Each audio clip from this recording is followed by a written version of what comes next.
Hi, and welcome to the Miami-Dade Chamber of Commerce Member Connection. But before we get started, a word from one of our supporters. At Convey, we're not only dedicated to solving today's biggest challenges facing healthcare organizations, we're also committed to predicting and planning for tomorrow's challenges by uniting a family of companies. We combine powerful technology with robust data analytics to deliver integrated end-to-end solutions that achieve meaningful results. Start your journey towards transformative business performance with Convey.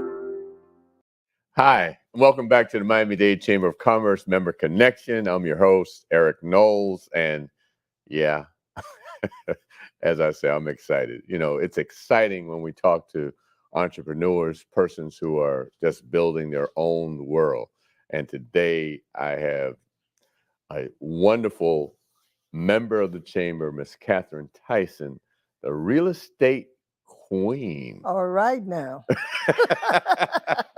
Yeah, all right now. How are you? I'm great. Thank you for having me, No. Mr. Knowles. It's my pleasure to be Eric, here today. please. Eric, thank you, Eric. No, thank you for being here. You know,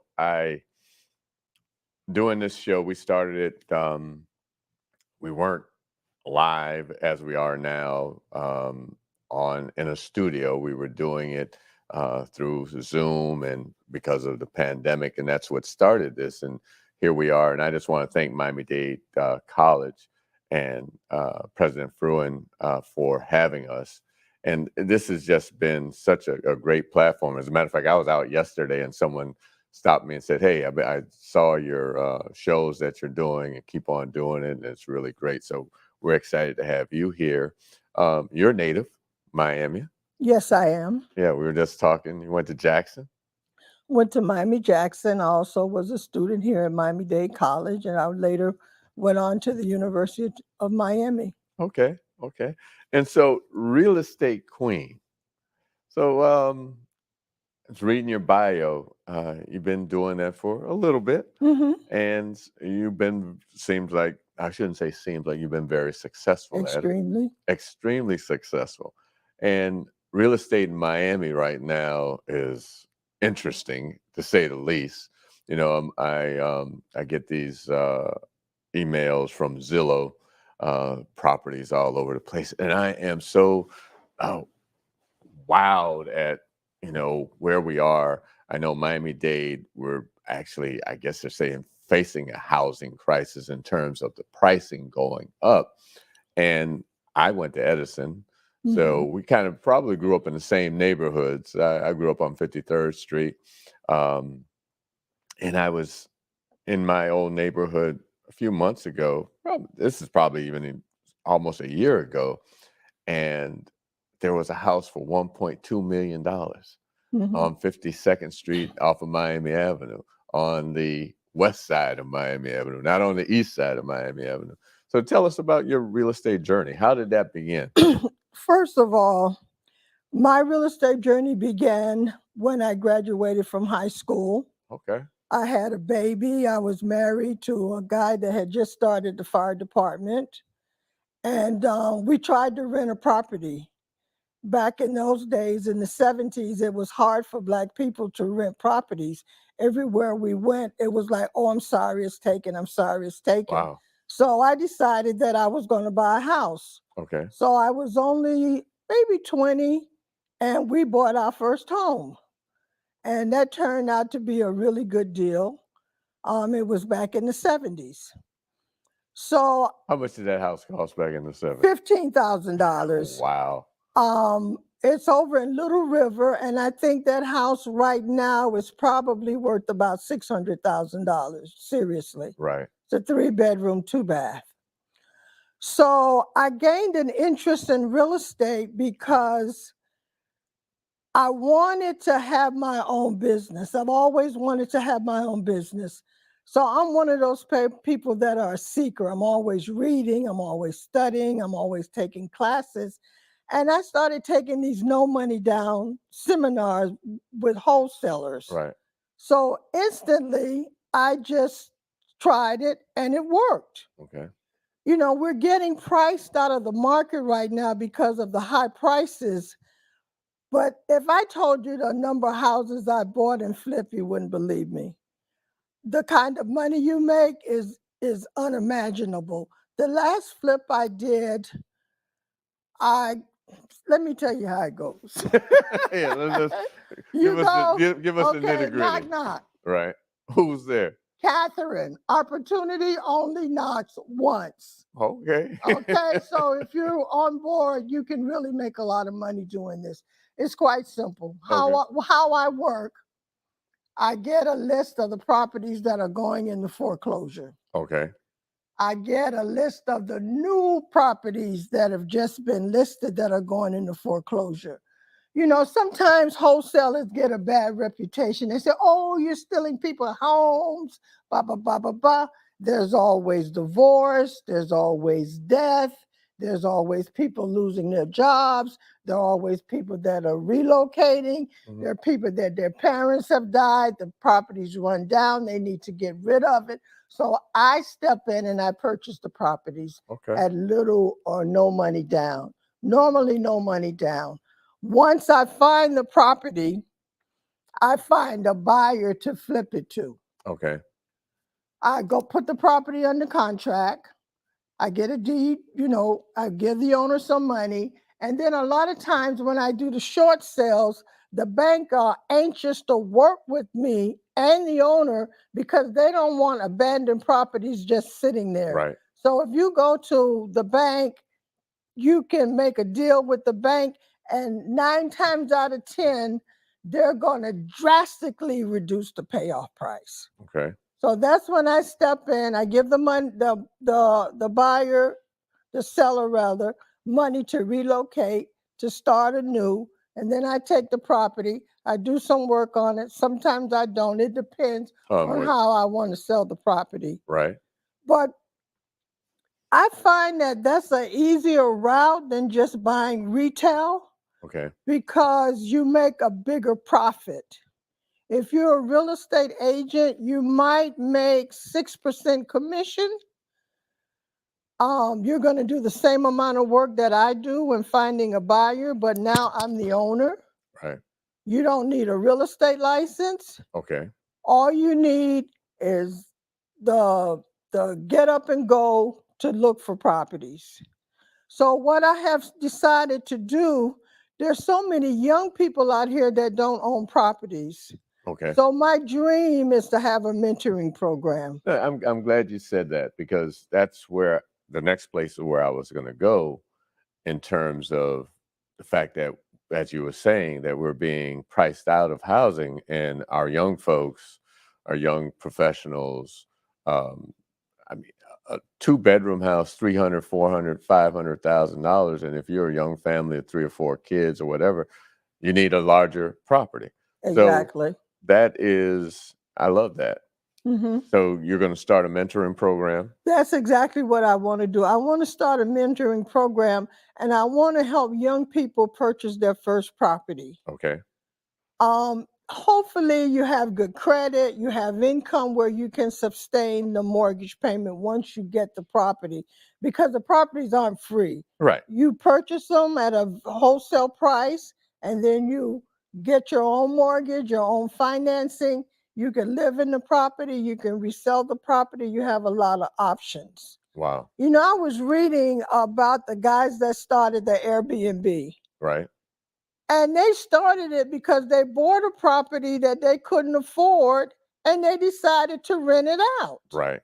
So I've been telling my daughter, no, Mom, I don't want to own anything right now. But why are you going to keep paying rent? Why are you going to keep paying rent? But, you know, it actually, I've heard different sides of that.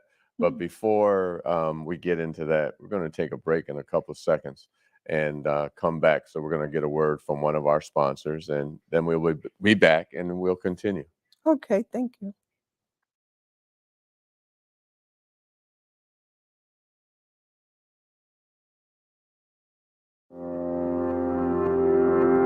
At Convey, we're not only dedicated to solving today's biggest challenges facing healthcare organizations, we're also committed to predicting and planning for tomorrow's challenges by uniting a family of companies. We combine powerful technology with robust data analytics to deliver integrated end-to-end solutions that achieve meaningful results. Start your journey towards transformative business performance with Convey. And welcome back. And I'm having a great conversation about something that we all probably have concern about here in Miami-Dade County right now, South Florida. And I'm here with the real estate queen, and I'm telling you, she's dropping some nuggets here. So we were talking before we took the break about mentoring and helping young folks get into real estate. And you were mentioning your daughter and the thing about paying rent. And, you know, I've heard investors or financial advisors talk about whether you buy a house or whether you rent a house or a property, because obviously when you are buying a property, there's upkeep. And when you're renting, you don't have to be concerned about that upkeep. You know, a house, you have to replace a roof every 30 years or so, so on and so forth. But you're building equity even through that. As you said, that house that was $15,000 that you paid for is probably $600,000 now. And actually, my first house I bought, going back to Miami Avenue and 44th Street, I was in my early 20s, $35,000 for that house. That house now, it was up for sale a year or so ago, like $1.something million. So I think that washes out that concern about upkeep. So talk about, you know, what you were saying about the mentoring and what you want to do. Okay, what I want to do is I actually want to train young people the techniques of buying and selling property. Does it just have to be young people? No, it could be Because I'm learning something here it's now. really open to anyone. You Right. know, Miami, believe it or not, is the #1 destination in the world for people to want to live. Yeah, everybody wants to be in Miami. Everybody wants a part of we just had Miami. Formula One. Everybody was here. Everybody I was wants. on my Instagram. I saw a picture. Tom Cruise was here for the Formula One. So everybody comes to Miami. Everybody comes to Miami. And there are just so many opportunities because, you know, people, they don't really understand how I move in this business. It's like I don't really have to work hard. Right. I don't really have to work hard. I have been doing this for a long time. So, for example, the house I'm living in. The house I'm living in now, I bought this property about 12 years ago from a woman. Her husband abandoned her. She ended up on drugs. She had like 9 children. Oh, boy. So I helped her relocate. She was behind in her payments. She wasn't taking care of the property, and she really wanted to go. It was just too much for her to handle. So that particular property, this was right in like 2009 when all the prices had dropped. Everything dropped. Yeah. Everything dropped. Thank God for that. I'm waiting on it to happen. Oh, it was a great opportunity for people like you. It was a great opportunity. So I picked up this property I did a short sale for $95,000 with the bank. Wow. $95,000. Wow. That property right now is worth about, I would say, $950,000. I believe you. I understand. And then when I cash out, I can get all the money I need to invest in other things. Right. It's like a piggy bank. Right. It's like a piggy bank. But people, they just don't get it. You know, I've had people, they're just not motivated. They're used to doing a 9-to-5 job. They're used to getting a little paycheck every week. But if you could be bold enough to step out and actually go out and do the work, you'd be surprised of the returns that you could earn. Right. But a lot of people, they just, even my daughter, she's like, I'm just gonna be honest, she's lazy. Well, as they say, you can lead a horse through the water, but you can't make him drink. She's lazy. Right. She has this little place she rents for $500 a month. So she says, that's all I need. That's all I need. I'm like, okay, that's all you need. But So, obviously, you have made a career in doing this, but I know there's got to be some challenges though. So, what are the biggest challenges in doing what you do? The biggest challenge is motivating yourself to get up and go to work every day. Okay. Especially, when I needed a house, or if I needed a flip, or I needed to get some money, there was no stopping me. Knock on doors, knock on doors, knock on doors, knock on doors. I get a house, I get a house, I get a Okay. house, I get a house. And then you can get comfortable because you have enough money to be comfortable. Right. So it's got to be like Les Brown always said, you got to be hungry. You got to want more. You got to need income. You got a family. You want to take care of your family. You want to put your kids in college. You want a better life. Right. You have to be driven to do this, because the deal is not going to fall in your lap. You got to go out and get it. And once you go out and get that deal, you got to work with it. There could be code violations. Some of them. So those are the challenges. Those are the challenges. So, and you have to work it all the way through until you close it. Right. No, I've actually dwelled in there a little bit. What you're talking about, I know exactly what you're talking about. I actually house. This was back in the 80s. It was a crack house that I found in Coconut Grove. And I went through going on the property, real estate property for the county, and found the owner, and they were behind in payments with the bank.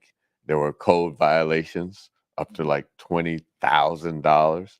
And then you had to go to the city and talk to the city, and hopefully they'll reduce those violations. So yeah, it definitely is a process to do that. The one thing you haven't talked about, and I'm sure you probably deal with it, is was it tax when people are behind on their taxes, tax liens. Tax liens and Do you deal with that at all? No. You don't deal with that? Because they're only going to make a small amount of money for sitting their money there. Okay. and you're sitting your money there, and you don't necessarily get anything until the property's sold, or till the owner redeems it and gives the city the money that they owe on the back taxes. Okay, so you ain't got time for that. I ain't got time for that. I tell my kids, they're like, "Why don't you do the tax deed thing?" I'm like, that's for rich people who got their grandchildren money who just want to park it somewhere. Okay. Okay. I want to keep my money growing bigger, bigger, bigger. So do you go outside of Dade County? Do you go into Broward or Palm Beach at all? Not really. I like to micromanage a property once I own it. I have been offered properties in Jacksonville, Orlando. Okay. But, to manage a property is really hands-on. You need to be there. If you have tenants, you need to deal with your tenants. You need to address issues. Okay. So I'm not really an absentee type loaner that wants to have property out of town or in another state. Okay. That's not for me. Okay. So what is your next move? What are you working on now? Right now, I have in the pipeline, I'm working on this 8-unit building. Okay. So it's not just single family homes? Oh, no. I've been told by my mentoring, I'm involved in a lot of real estate investment clubs. Okay. And actually, I want to start our own investment club right here in the city of Miami. So I've been told, why have 1 unit, 2 unit, 3 unit, 4 units? Why don't you try for a bigger building and make more money? And I'm like, oh, wow, that's a bigger headache. But it's bigger dollars. Right. So I've stepped it out now. And my daughter and we have under contract an 8-unit building. Wait a minute. It's the same daughter? No, this is another daughter. Now, this daughter is a go-getter. This other daughter. No, this daughter is fly with her. No, Columbia. Not the same daughter. No, Columbia graduate with 5 companies. Okay. Well, we can continue this conversation, but unfortunately, we're running out of time. If someone wants to get in touch with you, how can they? You can reach me at 305-731-3591. That's my office number. Or you can reach me via email at property@1, F as in Frank, H as in Harry, S as in Sam.com. And I'll be happy to talk with you. All right. This has been the Miami-Dade Chamber of Commerce Member Connection. Thank you for joining. You can reach the Chamber at 305-751-8648. Thank you for joining. Today, I stand before you, a proud graduate of Miami-Dade College and the 5th president of the Miami-Dade Chamber of Commerce. I'm honored to return to the college that prepared me to become a leader in our community, providing an education second to none. So I'm asking you to please tune in every Monday at 12 noon to the Miami-Dade Chamber of Commerce's Member Connection as I interview members of the Miami-Dade Chamber of Commerce on our Facebook page at Miami-Dade Chamber of Commerce or our YouTube channel, Miami-Dade Chamber of Commerce. To learn more about the Chamber, please go to m-dcc.org or call the Chamber at 305-751-8648.